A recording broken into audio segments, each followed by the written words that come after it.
Video 14.5, Virtuoso Pianists Play the Old Schemas.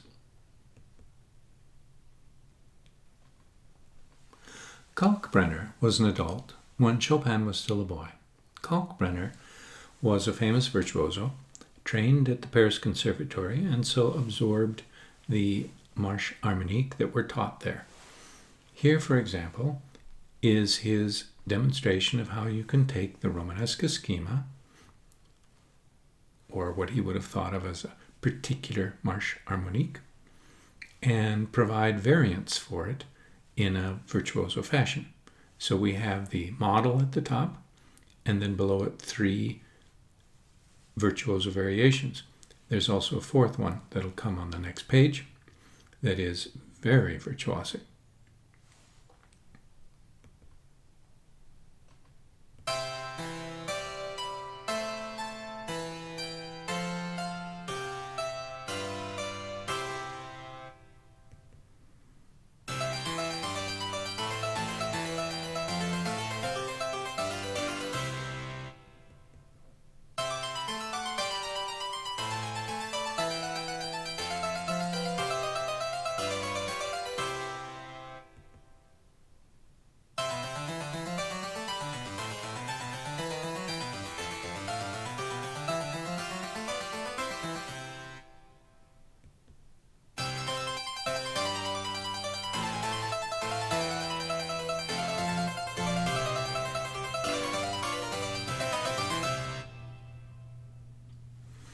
In the fine print below this example, Kalkbrenner, speaking to his intended audience of pianists, says that you can make many of these types of variants and then string them together.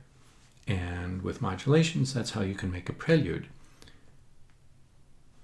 And then he provides a number of model preludes using this procedure. This is his prelude number 7. And each system, each 2-bar unit, presents a different kind of virtuoso variation on a simple schema. The middle system here, for example, is a quiescenza. I'll just show the first 3 systems, but let it play for a little bit after that.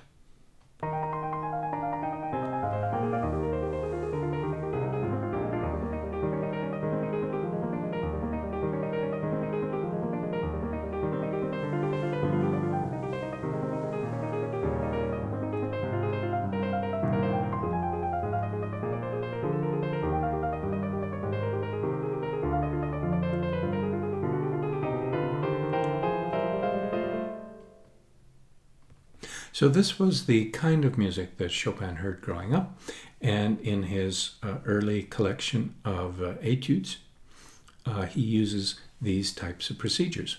So in the middle section of this E major etude, he has a stepwise Romanesque bass. It ends first open, in a harmonically open, and then a second time it'll modulate and end with a more closed progression.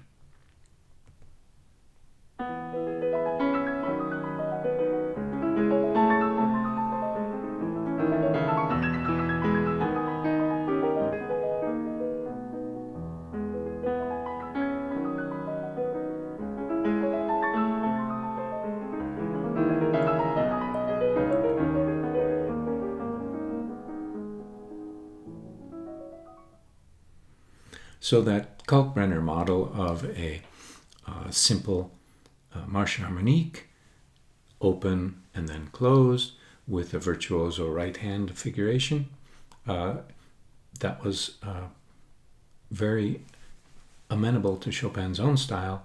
Here is the butterfly etude, and you'll hear the same patterns played out.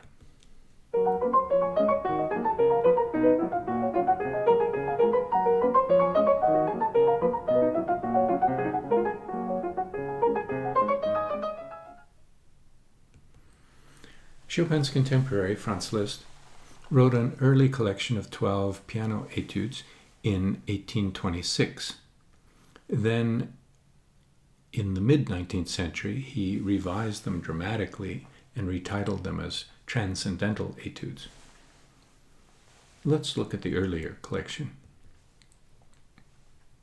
Now there's a lot of notes going on here, but if we look at every fourth eighth note, for example, we'll see an E flat rising to A flat, up a fourth, down a third, up a fourth, down a third, up a fourth.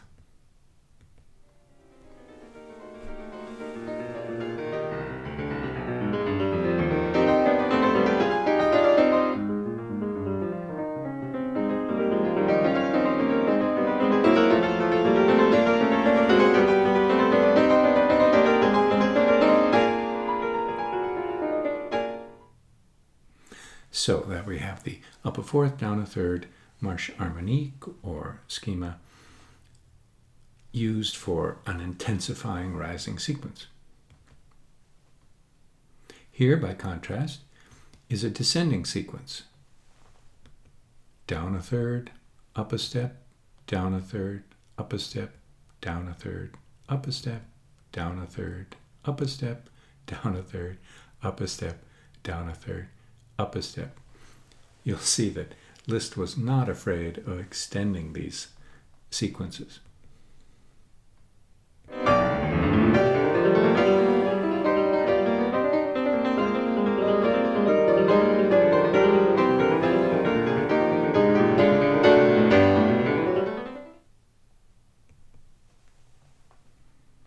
In Etude number 10, we have an E flat, which the next downbeat is an A flat, up a fourth, down a second, up a fourth, down a second. Similar to the La Folia schema.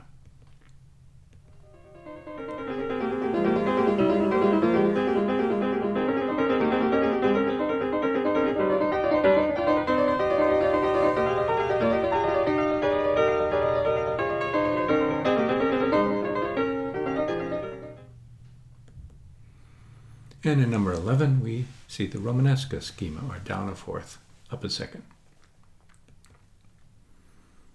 C sharp to G sharp, A sharp to E sharp, F sharp.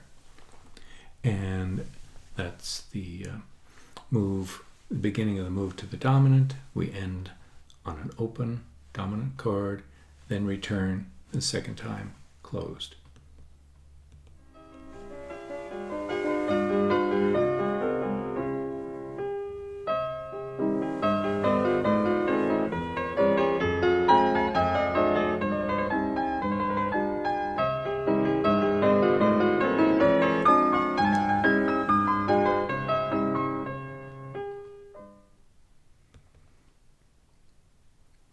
When the young Liszt returns to this same theme at the end of this section, he extends it tremendously. If you'll just see, there's C sharp, G sharp, and then it just keeps going. Every 4 stages transition into a new key, and it goes and goes and goes. As Oscar Wilde once said, nothing succeeds like excess.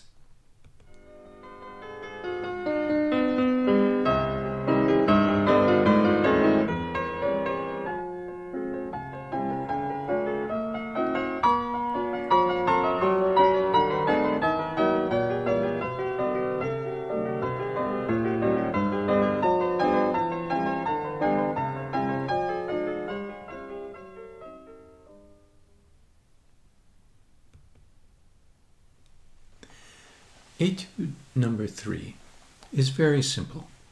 We have parallel tenths between the 2 hands. We descend a third, and then that passage descends a third, which then descends a third, etc., etc. It's one of the simpler etudes. Let's just listen to it for this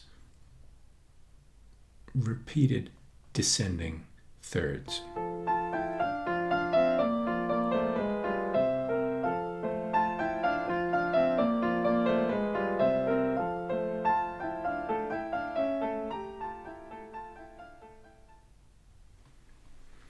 When Liszt revisits these etudes in 1851. The pattern of descending thirds is no longer intense between the two hands, but it's taken care of entirely by the left hand alone in parallel thirds. And it becomes a kind of slowly moving background beneath an even slower moving melody in the right hand in octaves. I'll let this play for a while after what's actually shown here so that you can get an idea of this new style of Liszt, where the entire keyboard is used. The original Etude No. 3 uses the same section of the keyboard that Mozart did, which is to say, mostly the middle section. Now we extend into both the upper and lower registers.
In the middle of this composition, there's a typical move of an augmented sixth interval expanding to an octave that becomes a dominant chord, but here it's itself made into a marche harmonique, a kind of extended sequence where it continues on. The key drops further and further, very chromatic, eventually returning to the opening theme.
Many times when composers revisit earlier works and revise them, the revisions lack something that the youth of the earlier version had.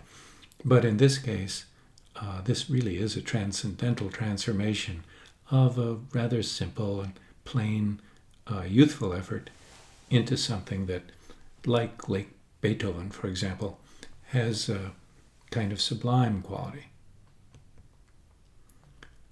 The schemas were, we might say, sublimated into a new style of composition that characterizes the second half of the 19th century.